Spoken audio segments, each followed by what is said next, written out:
Ali Baba and the 40 Thieves. There once lived in a town of Persia 2 brothers, one named Qasim and the other Ali Baba. Their father divided a small inheritance equally between them. Qasim married a very rich wife and became a wealthy merchant. Ali Baba married a woman as poor as himself and lived by cutting wood and bringing it upon 3 asses into the town to sell. One day, when Ali Baba was in the forest and had just cut wood enough to load his asses, he saw at a distance a great cloud of dust, which seemed to approach him. He observed it with attention and distinguished soon after a body of horsemen, whom he suspected might be robbers. He determined to leave his asses to save himself. He climbed up a large tree, planted on a high rock, whose branches were thick enough to conceal him, and yet enabled him to see all that passed without being discovered. The troop, who were to the number of 40, all well mounted and armed, came to the foot of the rock on which the tree stood, and there dismounted. Every man unbridled his horse, tied him to some shrub, and hung about his neck a bag of corn which they had brought behind them. Then each of them took off his saddle-bag, which seemed to Ali Baba from its weight to be full of gold and silver. One, whom he took to be their captain, came under the tree in which Ali Baba was concealed, and making his way through some shrubs, pronounced these words, "Open sesame." As soon as the captain of the robbers had thus spoken, a door opened in the rock. And after he had made all his troop enter before him, he followed them, when the door shut again of itself.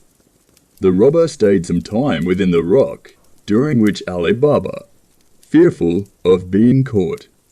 At last the door opened again, and as the captain went in last, so he came out first, and stood to see them all pass by him. When Ali Baba heard him make the door close by pronouncing these words, "Shut, sesame," every man at once went and bridled his horse, fastened his wallet, and mounted again. When the captain saw them all ready, he put himself at their head, and they returned the way they had come. Ali Baba followed them with his eyes as far as he could see them, and afterward stayed a considerable time before he descended.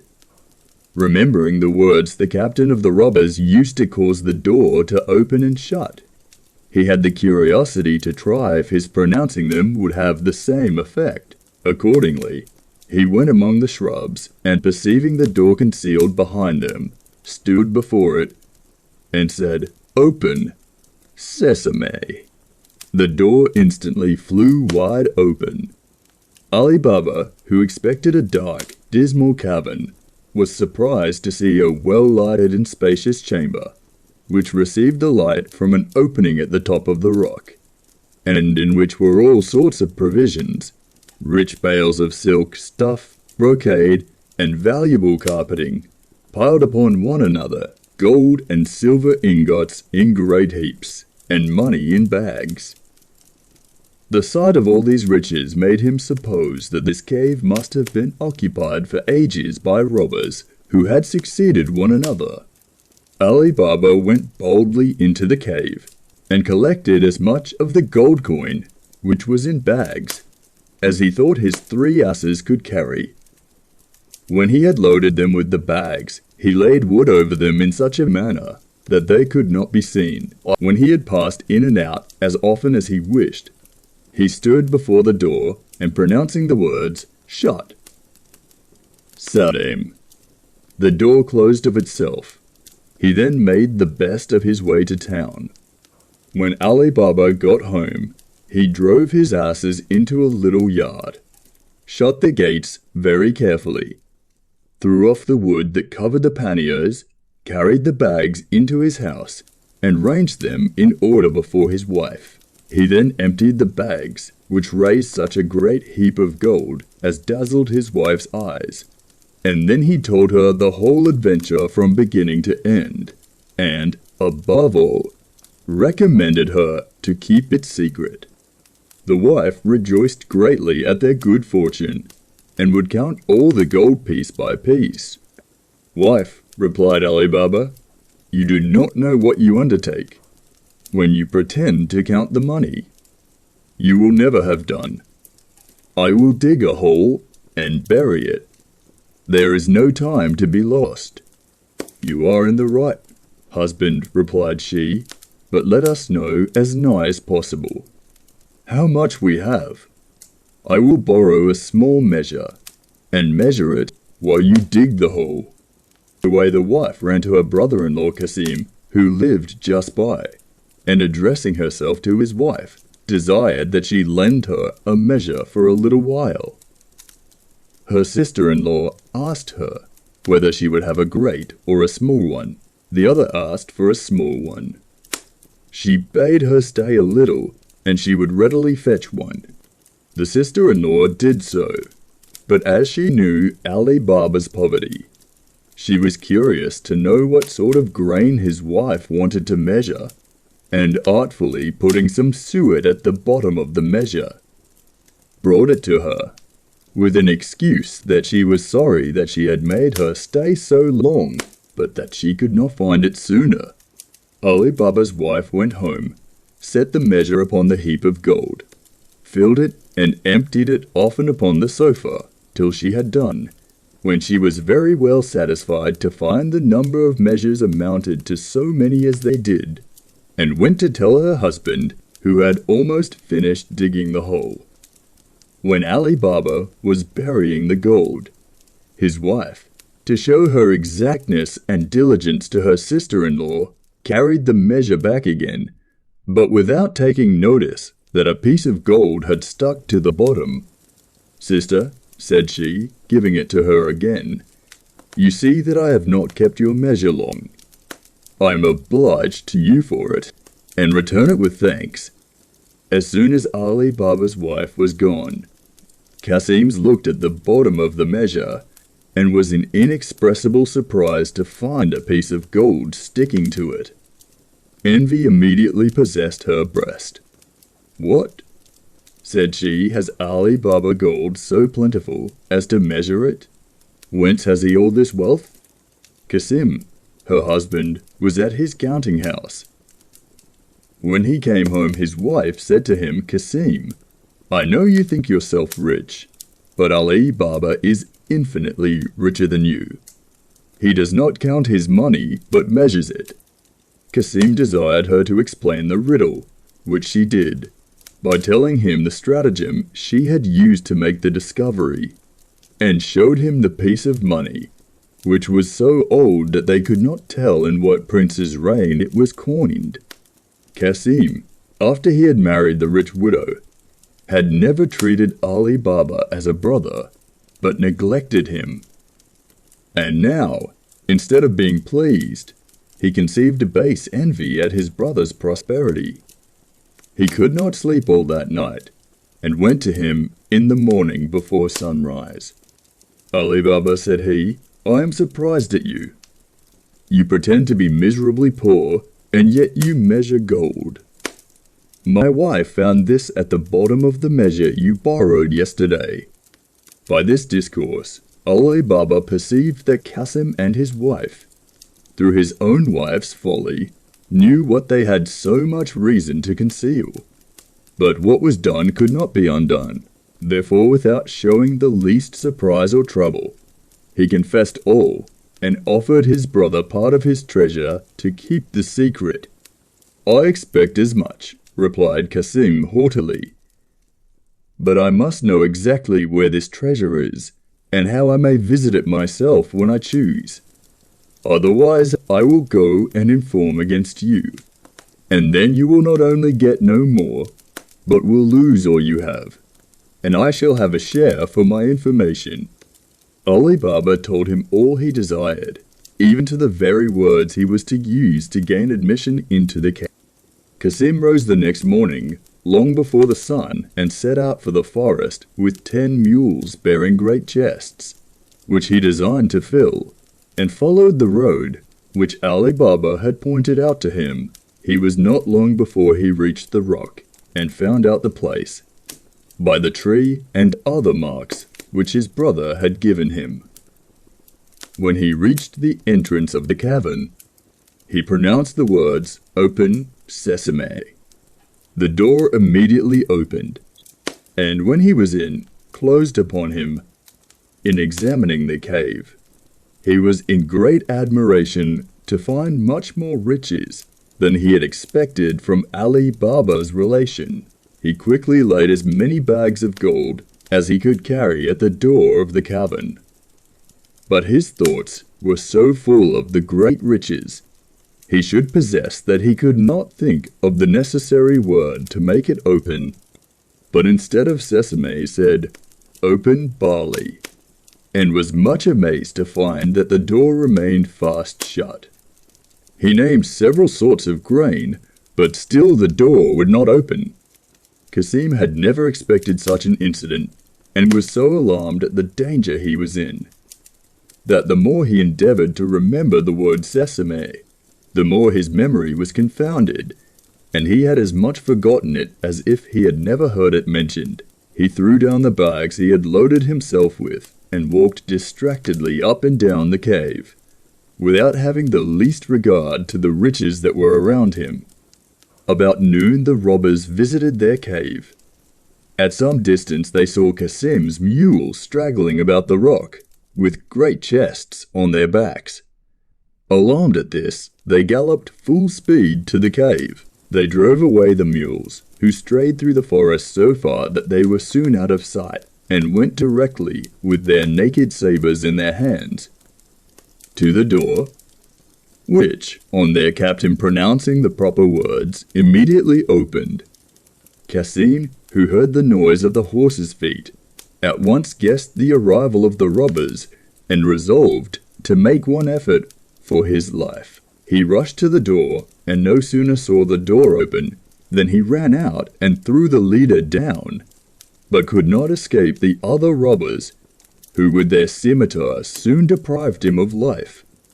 The first care of the robbers after this was to examine the cave. They found all the bags which Cassim had brought to the door to be ready to load his mules, and carried them again to their places, but they did not miss what Ali Baba had taken away before. Then holding a council, and deliberating upon this occurrence, they guessed that Cassim, when he was in, could not get out again, but could not imagine how he had learned the secret words, by which alone he could enter. They could not deny the fact of his being there, and to terrify any person or accomplice who should attempt the same thing, they agreed to cut Cassim's body into 4 quarters, to hang 2 on one side and 2 on the other. With it, they had no sooner taken this resolution than they put it in execution, and when they had nothing more to detain them, left the place of their hoards well closed.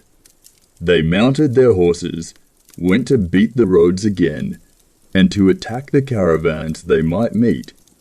In the meantime, Cassim's wife was very uneasy when night came, and her husband was not returned.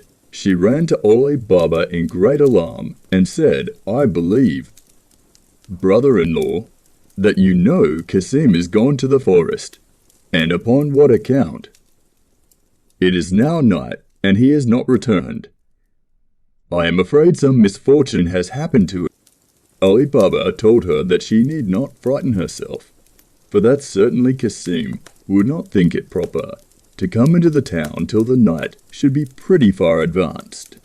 Cassim's wife, considering how much it concerned her husband to keep the business secret, was the more easily persuaded to believe her brother-in-law.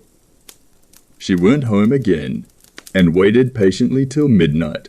Then her fear redoubled, and her grief was the more sensible, because she was forced to keep it to herself.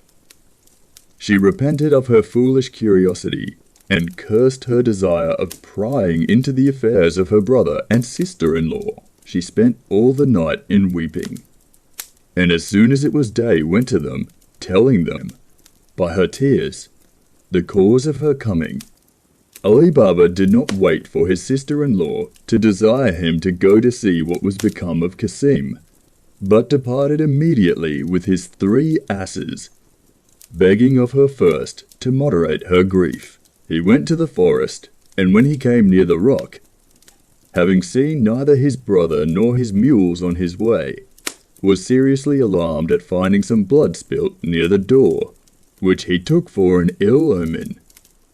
But when he had pronounced the word, he was struck with horror at the dismal sight of his brother's body. He was not long in determining how he should pay the last dues to his brother, but without adverting to the little fraternal affection he had shown for him, went into the cave to find something to enshroud his remains. Having loaded one of his asses with them, he covered them over with wood. The other 2 asses he loaded with bags of gold, covering them with wood also as before. And then, bidding the door shut, he came away, but was so cautious as to stop some time at the end of the forest, that he might not go into the town before night. When he came home, he drove the 2 asses loaded with gold into his little yard, and left the care of unloading them to his wife, while he led the other to his sister-in-law's house. Ali Baba knocked at the door, which was opened by Morgiana, a clever, intelligent slave, who was fruitful in inventions to meet the most difficult circumstances. When he came into the court, he unloaded the ass, and taking Morgiana aside, said to her, "You must observe an inviolable secrecy. Your master's body is contained in these 2 panniers. We must bury him as if he had died a natural death. Go now and tell your mistress. I leave the matter to your wit and skillful devices." Ali Baba helped to place the body in Kasim's house, again recommended to Morgiana to act her part well, and then returned with his ass.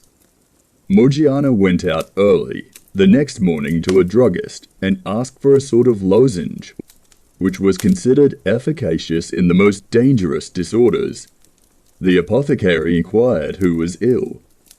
She replied, with a sigh, her good master Kasim himself, and that he could neither eat nor speak.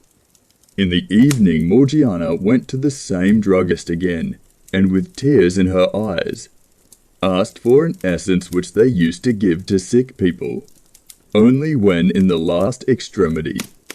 "Alas," said she, taking it from the apothecary, "I am afraid that this remedy will have no better effect than the lozenges, and that I shall lose my good master." On the other hand, as Ali Baba and his wife were often seen to go between Kasim's and their own house all that day, and to seem melancholy, nobody was surprised in the evening to hear the lamentable shrieks and cries of Kasim's wife and Morgiana, who gave out everywhere that her master was dead. The next morning at daybreak, Morgiana went to an old cobbler whom she knew to be always ready at his stall, and bidding him good morrow, put a piece of gold into his hand, saying, "Baba Mustafa, you must bring with you your sewing tackle, and come with me. But I must tell you, I shall blindfold you when you come to such a place." Baba Mustafa seemed to hesitate a little at these words. Oh, replied he, "you would have me do something against my conscience, or against my honor." "God forbid," said Morgiana, putting another piece of gold into his hand, "that I should ask anything that is contrary to your honor. Only come along with me, and fear nothing." Baba Mustafa went with Morgiana, who, after she had bound his eyes with a handkerchief at the place she had mentioned, conveyed him to her deceased master's house, and never unloosed his eyes till he had entered the room where she had put the corpse together. "Baba Mustafa," said she, "you must make haste and sew the parts of this body together, and when you have done, I will give you another piece of gold."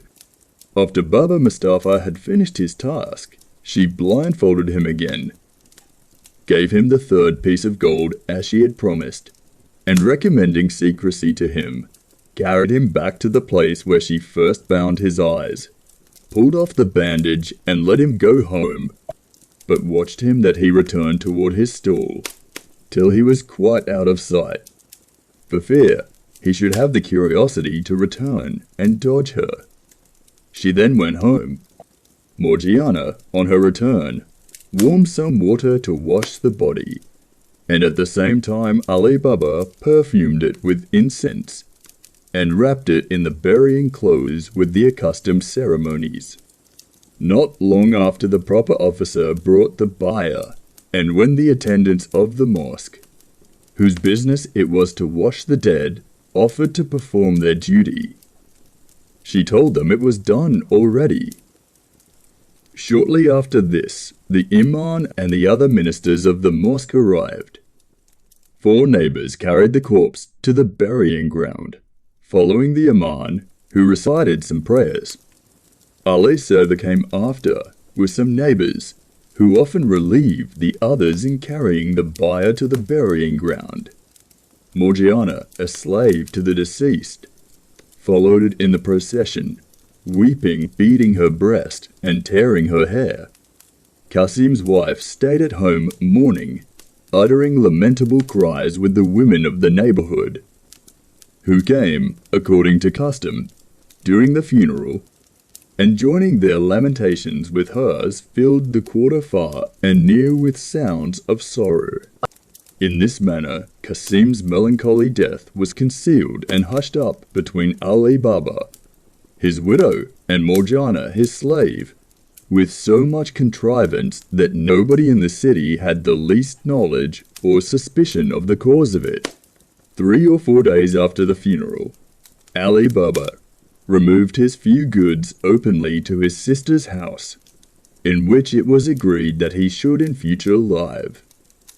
But the money he had taken from the robbers he conveyed there by night. As for Qasim's warehouse, he entrusted it entirely to the management of his eldest son. While these things were being done, the 40 robbers again visited their retreat in the forest. Great, then, was their surprise to find Qasim's body taken away, with some of their bags of gold. "We are certainly discovered," said the captain.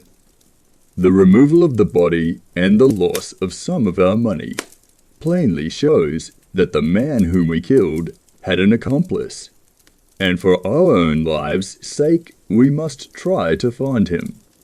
What say you, my lads?" All the robbers unanimously approved of the captain's proposal. "Well," said the captain, "one of you, the boldest and most skillful among you, must go into the town, disguised as a traveler and a stranger, to try if he can hear any talk of the man whom we have killed, and endeavor to find out who he was and where he lived. This is a matter of the first importance, and for fear of any treachery, I propose that whoever undertakes this business without success, even though the failure arises only from an error of judgment, shall suffer death." Without waiting for the sentiments of his companions, one of the robbers started up and said, "I submit to this condition, and think it an honor to expose my life, to serve the troop." After this robber had received great commendations from the captain and his comrades, he disguised himself so that nobody would take him for what he was, and taking his leave of the troop that night, he went into the town just at daybreak. He walked up and down, till accidentally he came to Baba Mustafa's stall, which was always open before any of the shops. Baba Mustafa was seated with an ale in his hand, just going to work. The robber saluted him, bidding him good morrow, and perceiving that he was old, said, "Honest man, you begin to work very early. Is it possible that one of your age can see so well? I question, even if it was somewhat lighter, whether you could see to stitch." "You don't know me," replied Baba Mustafa. "For old as I am, I have extraordinary good eyes, and you will not doubt it when I tell you that I sewed the body of a dead man together in a place where I had not so much light as I have now." "A dead body!" exclaimed the robber with affected amazement. "Yes, yes," answered Baba Mustafa. "I see you want me to speak out, but you shall know no more." The robber felt sure that he had discovered what he sought. He pulled out a piece of gold and, putting it into Baba Mustafa's hand, said to him, "I do not want to learn your secret, though I can assure you, you might safely trust me with it. The only thing I desire of you is to show me the house where you stitched up the dead body." "If I were disposed to do you that favor," replied Baba Mustafa, "I assure you, I cannot. I was taken to a certain place, whence I was led blindfold to the house, and afterward brought back in the same manner.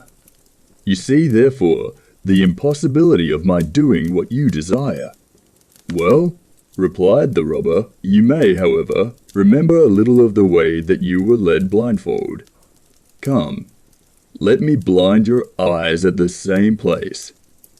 We will walk together.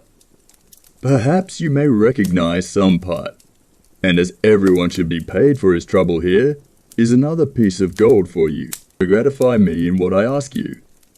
So saying, he put another piece of gold into his hand. The two pieces of gold were great temptations to Baba Mustafa. He looked at them a long time in his hand, without saying a word, but at last he pulled out his purse and put them in. "I cannot promise," said he to the robber, "that I can remember the way exactly. But since you desire, I will try what I can do." At these words, Baba Mustafa rose up, to the great joy of the robber, and led him to the place where Morgiana had bound his eyes. "It was here," said Baba Mustafa. "I was blindfolded, and I turned this way." The robber tied his handkerchief over his eyes, and walked by him till he stopped directly at Kasim's house, where Ali Baba then lived. The thief, before he pulled off the band, marked the door with a piece of chalk, which he had ready in his hand, and then asked him if he knew whose house that was. To which Baba Mustafa replied that as he did not live in that neighborhood, he could not tell. The robber, finding that he could discover no more from Baba Mustafa, thanked him for the trouble he had taken, and left him to go back to his stall, while he returned to the forest, persuaded that he should be very well received. A little after the robber and Baba Mustafa had parted, Morgiana went out of Ali Baba's house upon some errand, and upon her return, seeing the mark the robber had made, stopped to observe it. "What can be the meaning of this mark?" said she to herself. "Somebody intends my master no good.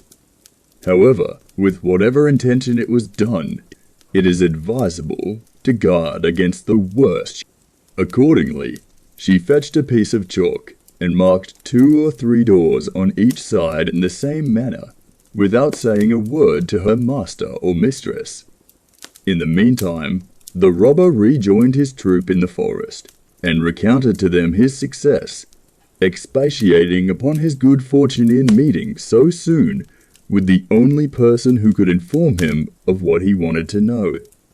All the robbers listened to him with the utmost satisfaction.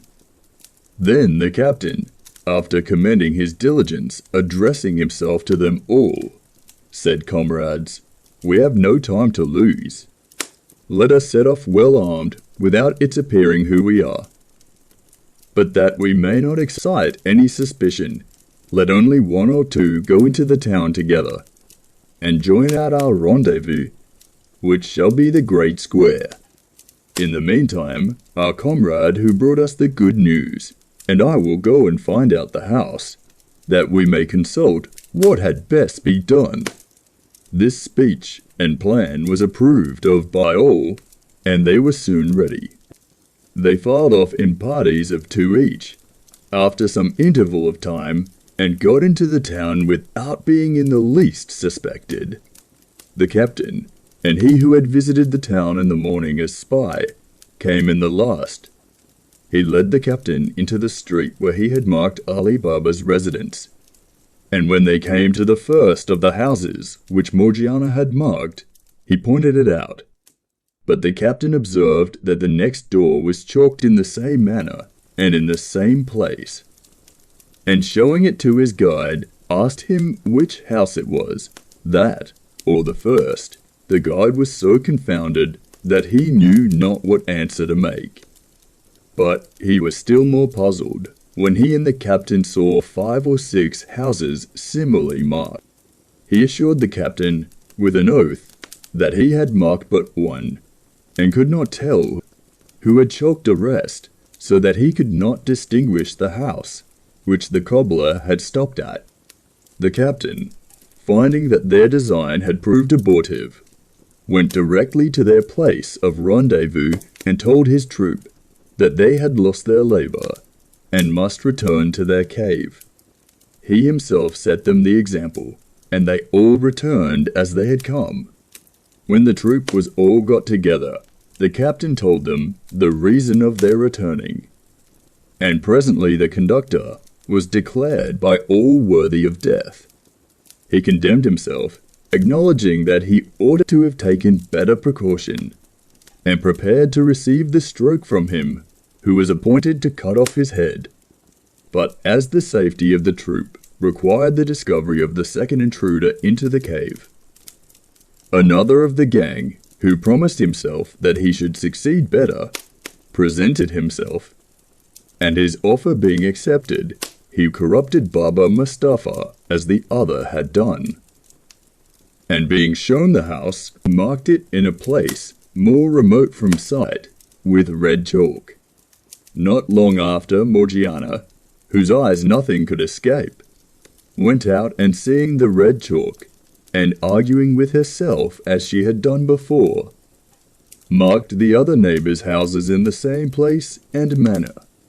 The robber, on his return to his company, valued himself much on the precaution he had taken, which he looked upon as an infallible way of distinguishing Ali Baba's house from the others, and the captain and all of them thought it must succeed. They conveyed themselves into the town with the same precaution as before. But when the robber and his captain came to the street, they found the same difficulty, at which the captain was enraged, and the robber in as great confusion as his predecessor. Thus the captain and his troop were forced to retire a second time, and much more dissatisfied, while the robber who had been the author of the mistake underwent the same punishment, which he willingly submitted to. The captain, having lost 2 brave fellows of his troop, was afraid of diminishing it too much by pursuing this plan to get information of the residence of their plunderer. He found by their example that their heads were not so good as their hands on such occasions, and therefore resolved to take upon himself the important commission. Accordingly, he went and addressed himself to Baba Mustafa, who did him the same service he had done to the other robbers. He did not set any particular mark on the house, but examined and observed it so carefully, by passing often by it, that it was impossible for him to mistake it. The captain, well satisfied with his attempt, and informed of what he wanted to know, returned to the forest, and when he came into the cave, where the troop waited for him, said, "Now, comrades, nothing can prevent our full revenge, as I am certain of the house, and on my way hither I have thought how to put it into execution. But if anyone can form a better expedient, let him communicate it." He then told them his contrivance, and as they approved of it, ordered them to go into the villages about, and buy 19 mules, with 38 large leather jars, one full of oil, and the others empty. In 2 or 3 days' time, The robbers had purchased the mules and jars, and as the mouths of the jars were rather too narrow for his purpose, the captain caused them to be widened, and after having put one of his men into each, with the weapons which he thought fit, leaving open the seam, which had been undone to leave them room to breathe, he rubbed the jars on the outside with oil from the full vessel, things being thus prepared, when the 19 mules were loaded with 37 robbers in jars. The captain, as their driver, set out with them, and reached the town by the dusk of the evening, as he had intended. He led them through the streets till he came to Ali Baba's, at whose door he designed to have knocked, but was prevented by his sitting there after supper to take a little fresh air. He stopped his mules, addressed himself to him, and said, "I have brought some oil a great way, to sell at tomorrow's market, and it is now so late that I do not know where to lodge. If I should not be troublesome to you, do me the favour to let me pass the night with you, and I shall be very much obliged by your hospitality." Though Ali Baba had seen the captain of the robbers in the forest, and had heard him speak, it was impossible to know him in the disguise of an oil merchant. He told him he should be welcome, and immediately opened his gates for the mules to go into the yard. At the same time he called to a slave, and ordered him, when the mules were unloaded, to put them into the stable and to feed them, and then went to Morgiana to bid her get a good supper for his guest.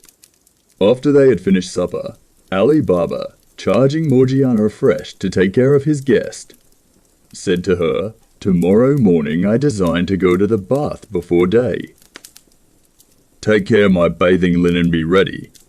Give them to Abdallah, which was the slave's name, and make me some good broth against I return." After this he went to bed.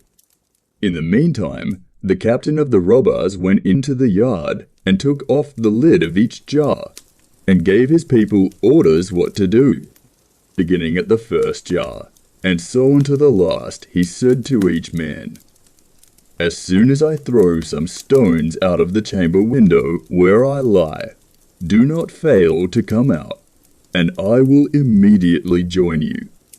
After this he returned into the house, when Morgiana, taking up a light, conducted him to his chamber, where she left him. And he, to avoid any suspicion, put the light out soon after, and laid himself down in his clothes, that he might be the more ready to rise.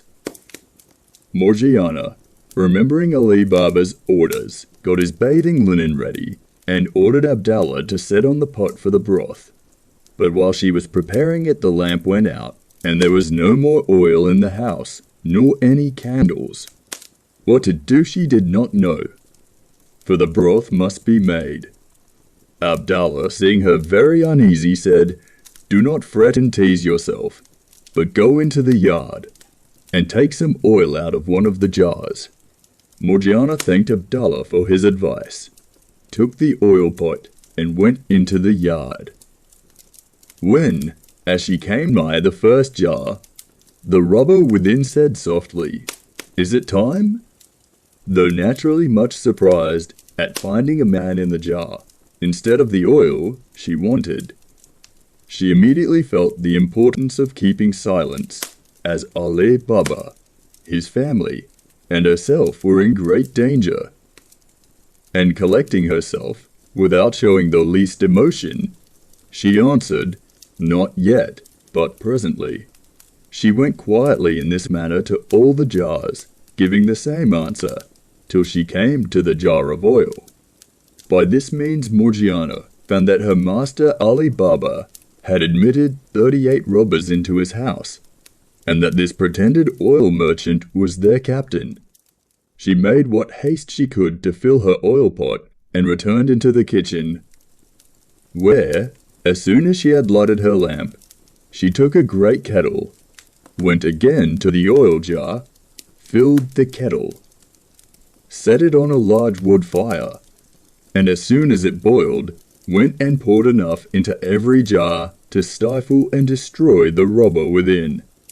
When this action, worthy of the courage of Morgiana, was executed without any noise, as she had projected, she returned into the kitchen with the empty kettle, and having put out the great fire she had made to boil the oil, and leaving just enough to make the broth, put out the lamp also, and remained silent, resolving not to go to rest till, through a window of the kitchen, which opened into the yard, she had seen what might follow.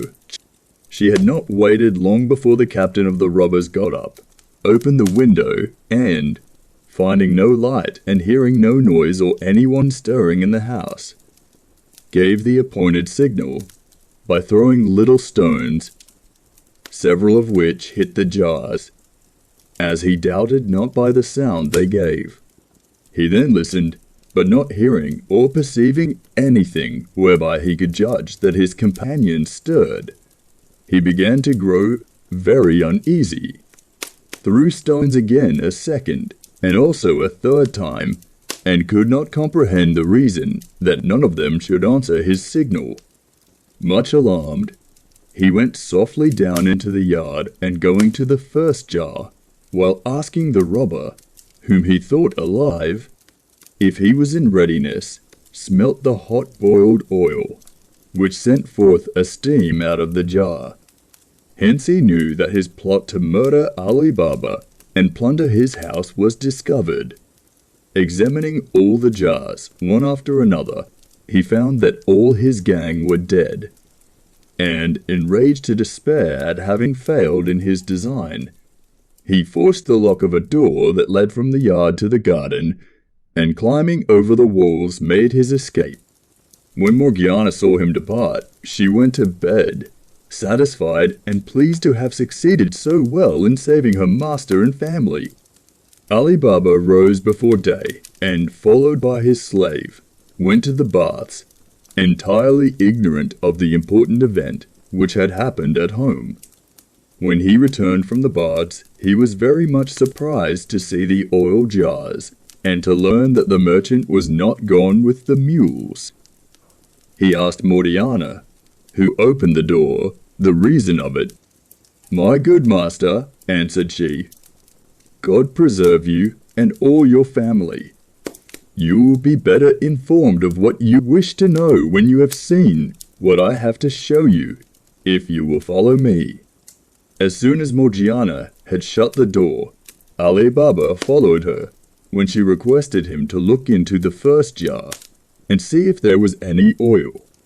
Ali Baba did so, and seeing a man, started back in alarm, and cried out. "Do not be afraid," said Morgiana. "The man you see there can neither do you nor anybody else any harm. He is dead." "Oh, Morgiana," said Ali Baba, "what is it you show me? Explain yourself." "I will," replied Morgiana. "Moderate your astonishment, and do not excite the curiosity of your neighbours, for it is of great importance to keep this affair secret. Look into all the other jars."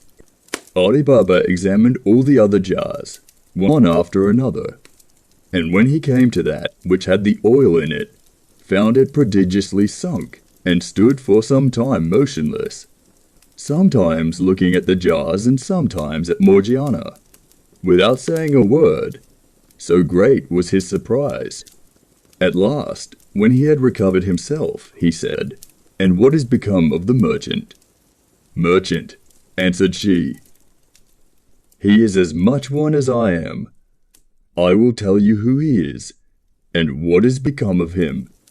But you had better hear the story in your own chamber, for it is time for your health that you had your broth after your bathing." Morgiana then told him all she had done, from the first observing the mark upon the house, to the destruction of the robbers, and the flight of their captain. On hearing of these brave deeds from the lips of Morgiana, Ali Baba said to her, "God, by your means, has delivered me from the snares of these robbers laid for my destruction. I owe, therefore, my life to you. And for the first token of my acknowledgment, I give you your liberty from this moment, till I can complete your recompense as I intend." Ali Baba's garden was very long, and shaded at the farther end by a great number of large trees. Near these, he and the slave Abdallah dug a trench long and wide enough to hold the bodies of the robbers, and as the earth was light, they were not long in doing it. When this was done, Ali Baba hid the jars and weapons, and as he had no occasion for the mules, he sent them at different times to be sold in the market by his slave. While Ali Baba was taking these measures, the captain of the 40 robbers returned to the forest with inconceivable mortification. He did not stay long. The loneliness of the gloomy cavern became frightful to him. He determined, however, to avenge the death of his companions and to accomplish the death of Ali Baba.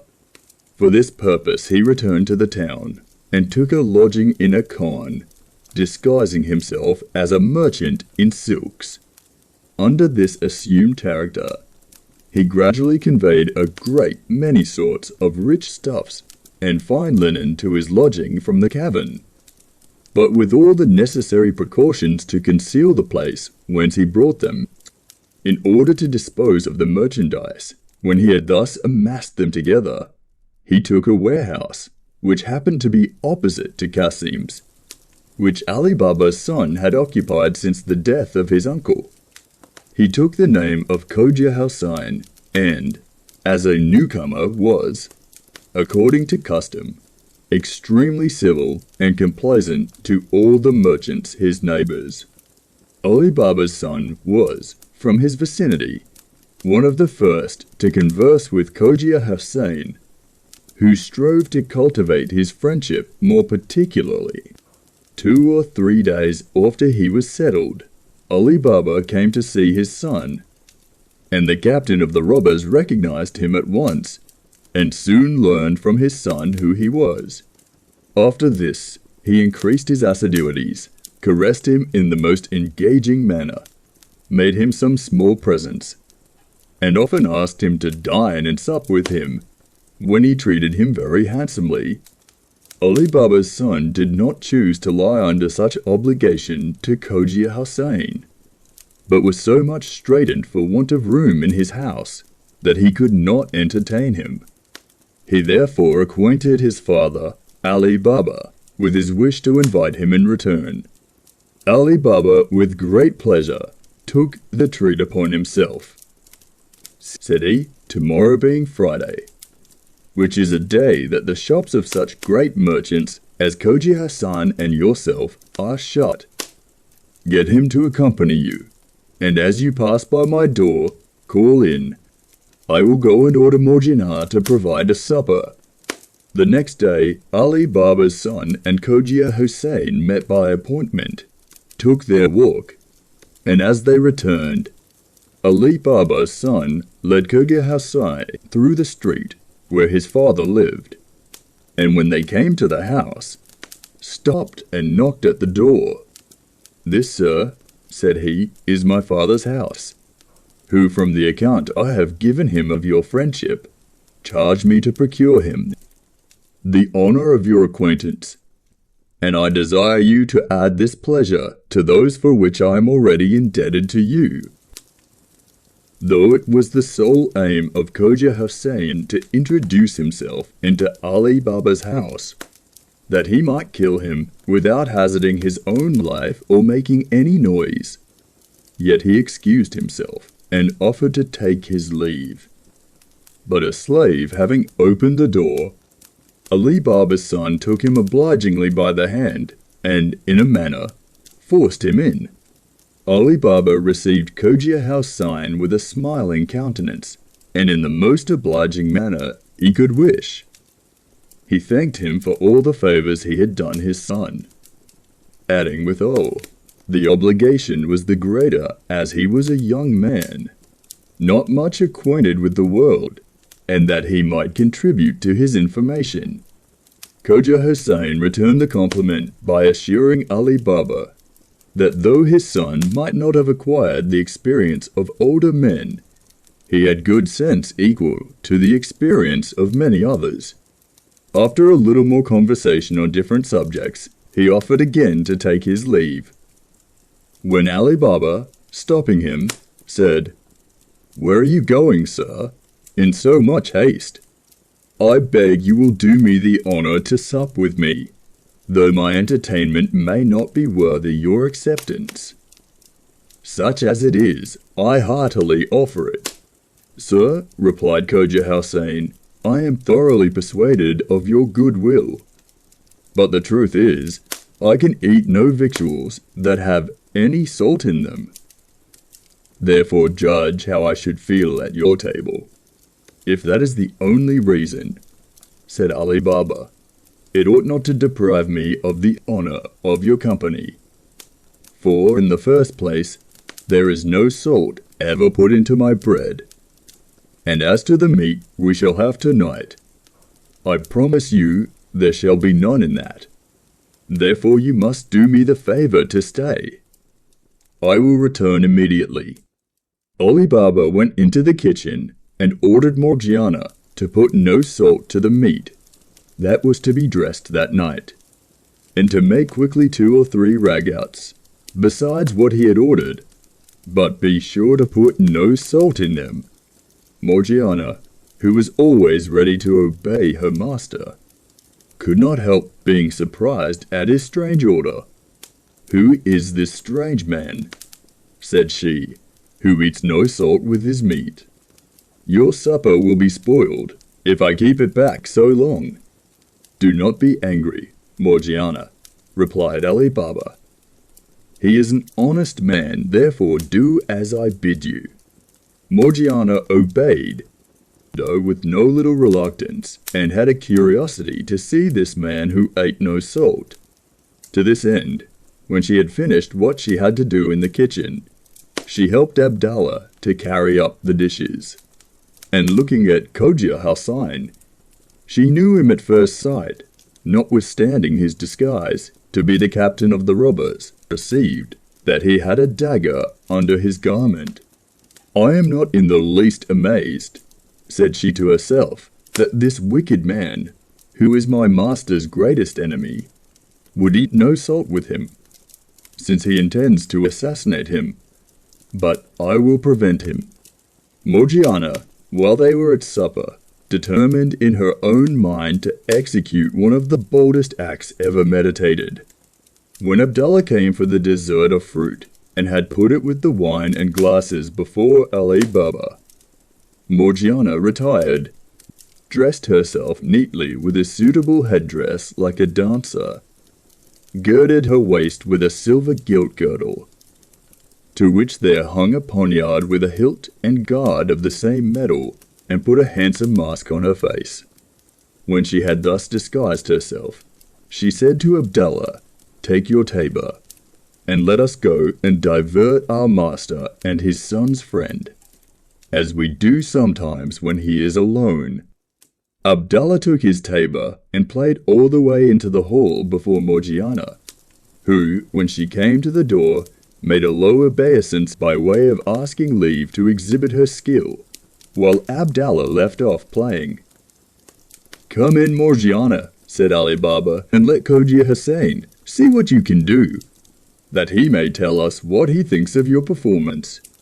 Khoja Hossein, who did not expect this diversion after supper, began to fear he should not be able to take advantage of the opportunity he thought he had found, but hoped, if he now missed his aim, to secure it another time, by keeping up a friendly correspondence with the father and son.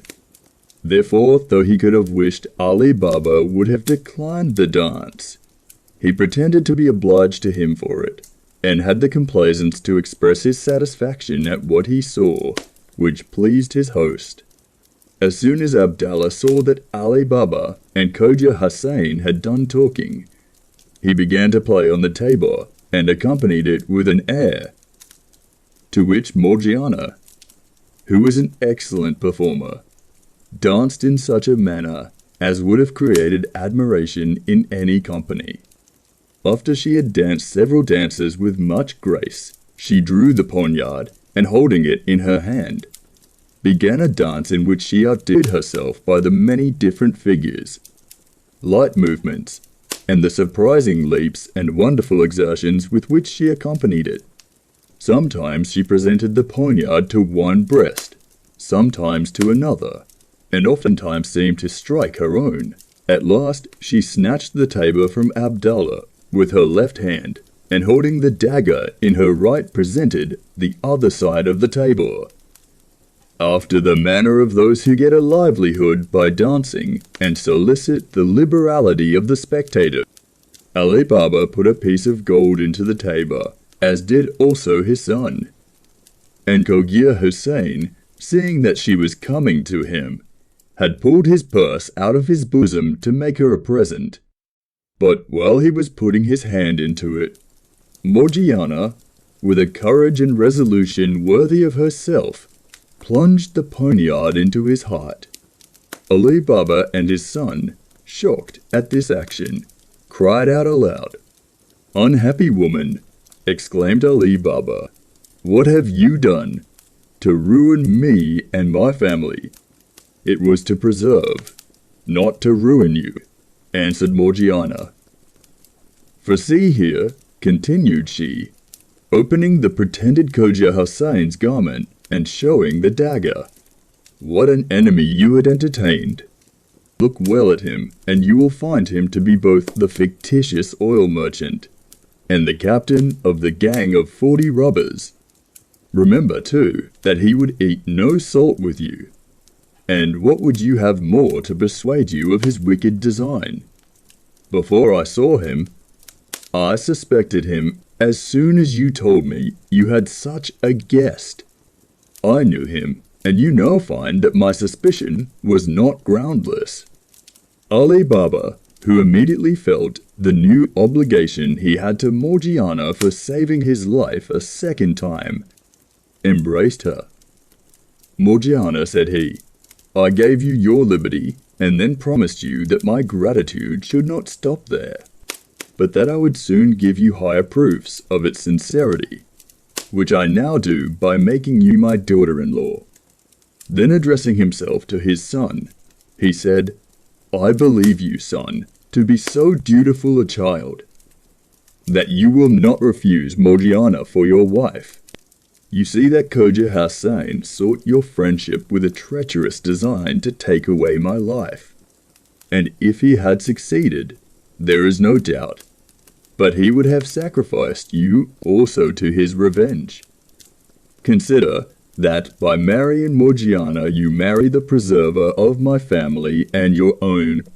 The son, far from showing any dislike, readily consented to the marriage, not only because he would not disobey his father, but also because it was agreeable to his inclination. After this, they thought of burying the captain of the robbers with his comrades, and did it so privately that nobody discovered their bones till many years after, when no one had any concern in the publication of this remarkable history. A few days afterward, Ali Baba celebrated the nuptials of his son and Morgiana with great solemnity, a sumptuous feast, and the usual dancing and spectacles, and had the satisfaction to see that his friends and neighbors, whom he invited, had no knowledge of the true motives of the marriage, but that those who were not unacquainted with Morgiana's good qualities commended his generosity and goodness of heart. Ali Baba did not visit the robber's cave for a whole year, as he supposed the other two, who could get no account of, might be alive. At the year's end, when he found they had not made any attempt to disturb him, he had the curiosity to make another journey. He mounted his horse, and when he came to the cave, he alighted, tied his horse to a tree, and approaching the entrance, pronounced the words, "Open, Sesame," and the door opened. He entered the cavern, and by the condition he found things in, judged that nobody had been there since the captain had fetched the goods for his shop. From this time he believed he was the only person in the world who had the secret of opening the cave, and that all the treasure was at his sole disposal. He put as much gold into his saddlebag as his horse would carry and returned to town.